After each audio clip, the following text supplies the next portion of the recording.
America, the world's greatest fortress, was built on the idea of invincibility.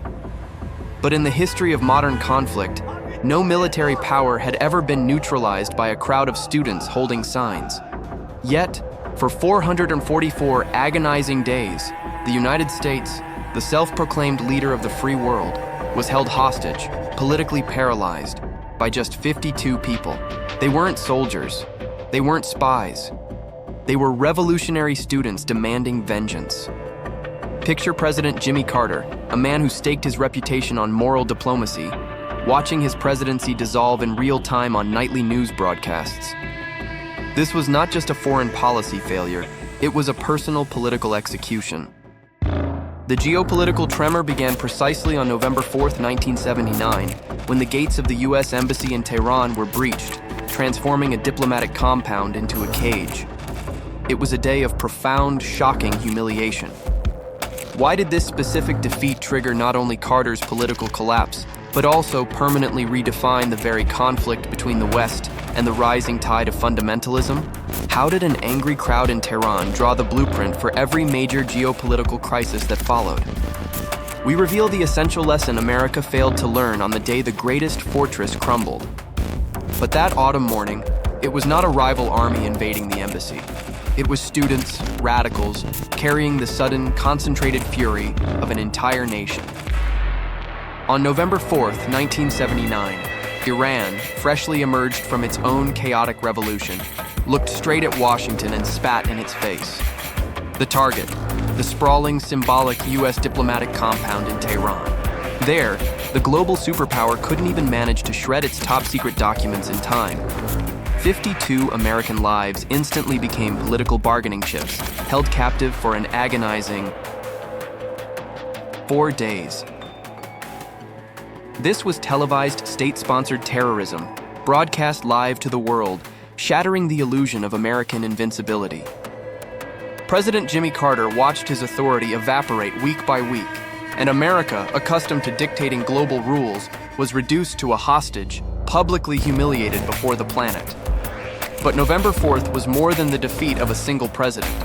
It was the brutal, undeniable birth of a new paradigm of conflict. While America focused solely on bringing those 52 citizens home, it tragically failed to realize that this event was only the first shot fired in an ideological war, a war that decades later would continue to explode in cities like New York, London, and Paris. The true fortress was not the embassy walls, it was geopolitical understanding, and it had just completely collapsed. The collapse of geopolitical understanding didn't happen overnight. It was the slow, agonizing erosion of a fragile edifice built on decades of interference and misplaced confidence. To understand the humiliation of November 4th, 1979, we must first look back at the illusion of control the West maintained over the Persian Gulf.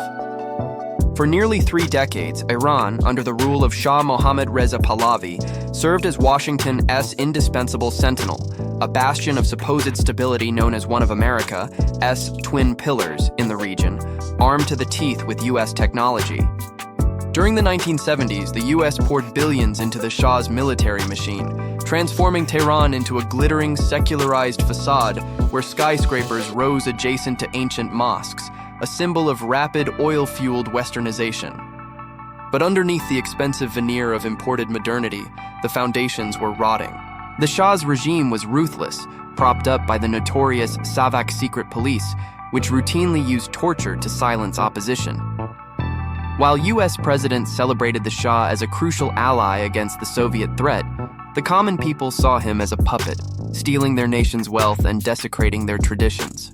This created a political vacuum, fertile ground for an opposing force so total in its rejection of the West that American diplomats could not even begin to fathom it. The spiritual leader in exile, Ayatollah Ruhollah Khomeini. Broadcasting sermons and calls to action via smuggled cassette tapes, the low-tech megaphone of a new revolution, Khomeini synthesized deep Islamic piety with profound political grievance. American intelligence repeatedly underestimated him, dismissing the power of religious fervor as a political force. They believed the Iranian Revolution, once the Shah fell in February 1979, would stabilize into a moderate secular government. They were disastrously wrong.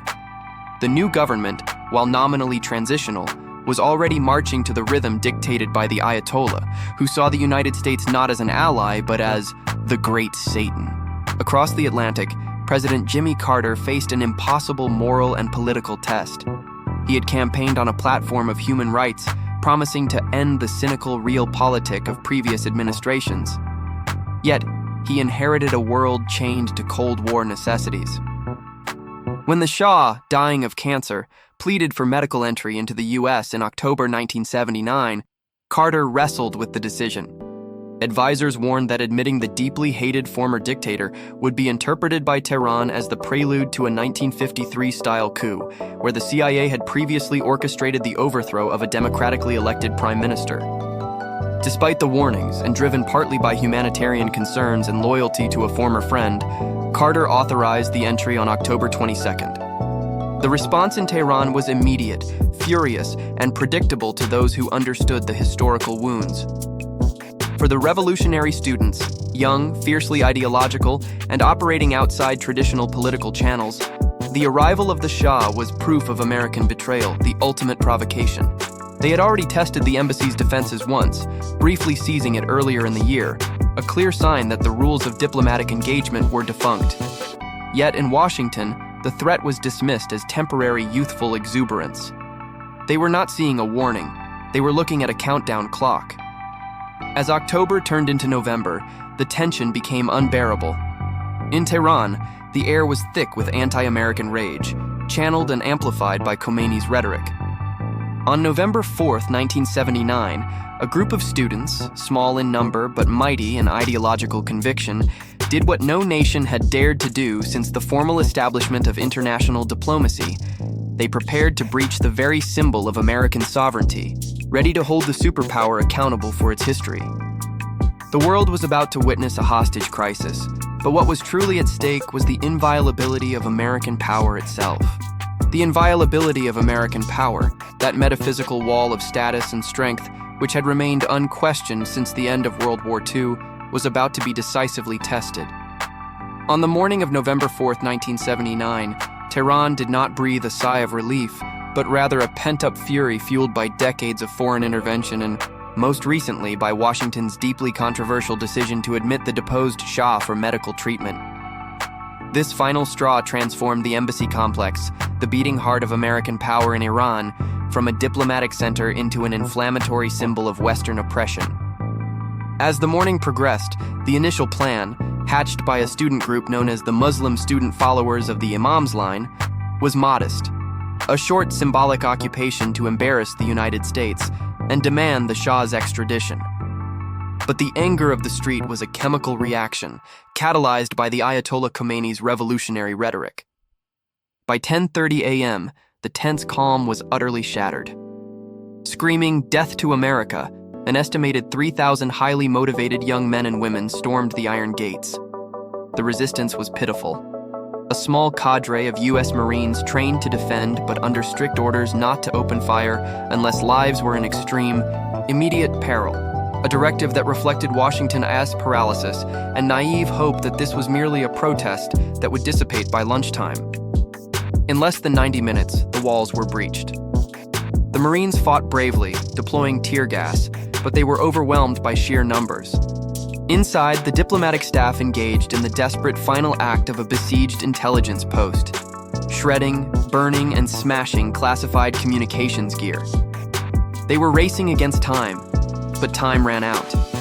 The images that shocked the world were not those of violent combat, but of symbolic, bureaucratic humiliation. Diplomats, many of whom were disguised intelligence agents, were lined up, blindfolded, their dignity stripped away, and exposed to television cameras. The superpower was being defeated not by missiles or armies, but by a surge of enraged students. Initially, 66 Americans were taken captive. Within the first 24 hours, 13 were released, women and African Americans, a calculated maneuver by Khomeini designed to frame the crisis not as an act against the American people, but against America's global oppressors and intelligence apparatus. The remainder was set: 52 hostages, 52 men and women who became pawns in a terrifying geopolitical chess game. The number 52 would forever haunt American foreign policy. In Washington, the reaction was slow, incredulous. President Jimmy Carter received the news as a grave personal insult and a violation of all norms. The embassy, by the 1961 Vienna Convention, is sovereign territory. This act was not mere terrorism. It was the brazen, internationally televised violation of international law against the world's foremost superpower. It set a dangerous, dark precedent. The U.S. had spent trillions building military supremacy only to be neutralized by a moral challenge, a situation for which its massive arsenals offered no viable solution. Khomeini, watching from calm, viewed the chaos with calculated detachment. He had successfully instrumentalized popular rage. For him, the hostage crisis was the second revolution, the final purge of Western influence. This single day functioned as a global signal. It announced that Islamic fundamentalism was not merely a regional force, but an ideology capable of challenging and completely paralyzing the American giant. In the days that followed, the embassy was transformed into a theatrical propaganda stage. Students displayed shredded intelligence documents, painstakingly reassembled like dark puzzles, revealing CIA operations in Iran. They dubbed the diplomatic ground the den of spies. And this public exposure, globally broadcast, was the defining moment of humiliation. America was not being attacked militarily, it was being morally ridiculed. November 4th was not just the start of 444 days of captivity. It was the day the myth of American invincibility dissolved into the smoke of burned documents. The political price was immediate and devastating. Jimmy Carter, whose focus should have been on securing re-election, would be forced to spend the next 14 months defining his presidency in relation to a handful of radical students thousands of miles away. The White House was paralyzed between intervention and inaction, and the world knew. America was wounded. Unknowingly, the West had just initiated a confrontation with a new form of geopolitical power that would redefine the 21st century. The ordeal had just begun, promising months of diplomatic frustration and televised shame. The promise of frustration and shame was fulfilled with cruel precision. The 444 days that followed were a masterclass in impotence for the world's greatest power. President Jimmy Carter became the face of this excruciating humiliation, desperately pursuing every diplomatic avenue. Secret negotiations, sanctions, appeals to international law, all in vain. The crisis paralyzed his presidency, forcing him into a state of perpetual limbo. His approval rating, once robust, plummeted drastically, tied directly to the televised count of the days in captivity. Then, in April 1980, came the desperate throw of the dice, Operation Eagle Claw. The sight of sophisticated U.S. helicopters battered and abandoned in the remote Iranian desert known as Desert One, victims of mechanical failure and an improbable sandstorm, sealed Carter's fate. The rescue failed miserably, costing the lives of 8 American servicemen. It wasn't just Iran. It seemed fate itself was conspiring to embarrass Washington. The crisis quickly became the gravitational center of the 1980 presidential election. While Iran paraded the hostages, Ronald Reagan asked Americans, "Are you better off now than you were 4 years ago?" The voters' answer, driven by a profound national sense of frustration and wounded pride, was a resounding no. Carter was swept out of office in a landslide, but the ultimate blow, the acidic cherry on the cake of humiliation, would arrive on January 20th, 1981. Ayatollah Khomeini, in a calculated act of political mockery, ensured the release of the 52 Americans would occur only minutes after Ronald Reagan took the oath of office. Carter was literally on the flight back to Georgia when the hostages plane finally lifted off. Iran had used the captives not just to depose a president, but to ensure he was denied even the fleeting satisfaction of ending the crisis on his watch. November 4th, 1979, was not an isolated incident. It was the baptism by fire for a new era of asymmetric warfare. The lesson was brutal. Overwhelming military might offers no guarantee of control when confronted by ideological fervor willing to disregard international rules. The crisis established the Iranian theocracy as a central geopolitical actor and paved the way for the rise of radical groups that would challenge the West in increasingly violent ways. A road that ultimately led to the attacks of September 11, 2001. The 444 days of public scorn exposed the superpower's vulnerability, a realization that fundamentally altered geopolitics forever. The world learned that day that a few committed students armed with revolutionary ideology could indeed bring a giant to its knees. The 444 days that followed, with those 52 Americans held captive under the constant gaze of television cameras, became an agony unfolding in real time across the Western world. The desperate rescue attempt in April 1980, the infamous Operation Eagle Claw, ended in disaster in the Iranian desert, a tragic symbol of American impotence that cost 8 lives and cemented the image of a superpower in decline. This daily humiliation sealed Jimmy Carter's political fate, ensuring his crushing defeat by Ronald Reagan. Yet, the deeper lesson lay not in the loss of an election. November 4th, 1979 was the dress rehearsal for militant fundamentalism. For the first time, a world power was successfully defied, not by another state, but by the ideological fury of radicalized students, exposing a new Western vulnerability. The hostages' release on January 20th, 1981 occurred literally minutes after Reagan took the oath of office, a final, cynical Iranian act of spite that served as a dark omen. The day the embassy fell was not merely the day the U.S. was humiliated. It was the day the global conflict's front line shifted, transferring the battlefield to the arena of religious ideology and asymmetric warfare, a shadow that hangs over Western foreign policy even today. This was only one of the days that shaped our world. To not miss the next defining historical event we uncover here on the channel, subscribe now to The Day That Changed Everything and turn on notifications. What other day would you like to see covered? Comment below.